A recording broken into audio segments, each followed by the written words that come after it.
La France figure parmi les 10 pays comptant le plus grand nombre d'espèces menacées dans le monde. En 2025, 45% de la population mondiale vit en zone urbaine. Selon Info Durable, en Ile-de-France, le degré de perte d'espaces naturels et agricoles se situe entre 550 et 900 hectares par an, soit environ 770 à 1260 terrains de foot. Quel impact a l'urbanisation sur le vivant? C'est la question que nous nous sommes posée. Je m'appelle Léa Lisacor.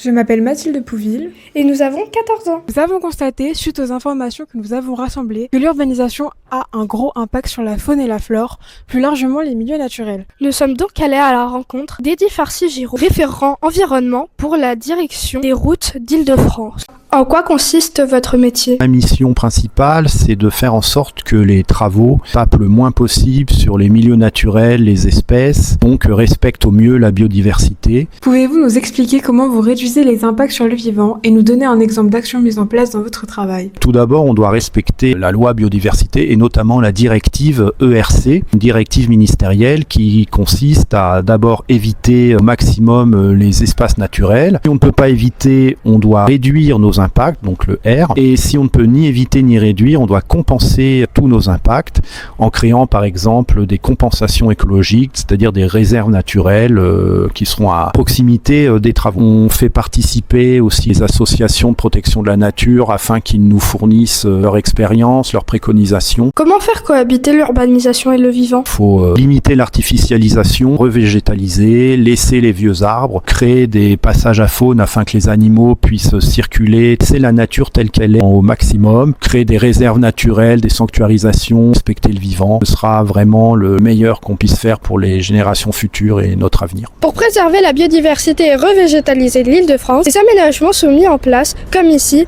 place de la Catalogne, dans le 14e arrondissement de Paris. Une forêt urbaine de 4000 m², dont 860 m² de clairière. Construite durant l'hiver 2023 pour permettre à la biodiversité de retrouver sa place, capter le carbone et rafraîchir. Au total, la surface du projet est de 12 400 m² avec 470 arbres plantés. Le métier consiste à aider les entreprises pour lesquelles je travaille à respecter les réglementations environnementales. J'ai travaillé à la RATP et le but de ces projets, c'était de mettre des immeubles d'habitation au-dessus d'installations qui réparent les bus. L'humain, par définition, à partir du moment où il s'implante dans un endroit, il amène une modification de son environnement naturel. La destruction des arbres au Moyen-Âge, on sait qu'on a pratiquement défriché l'ensemble des forêts en Europe. Les erreurs qu'on a faites par le passé, maintenant on se pose de plus en plus les bonnes questions. En conclusion, l'impact est énorme de par la perte d'espace naturel ou encore la mise en danger de nombreuses espèces. Comment réduire nos impacts? On peut réduire nos impacts par de petites actions comme nourrir les oiseaux, mais attention seulement en hiver. Ou encore en mettant des jardinières et en tendant que des chemins dans la pelouse pour laisser la place aux insectes.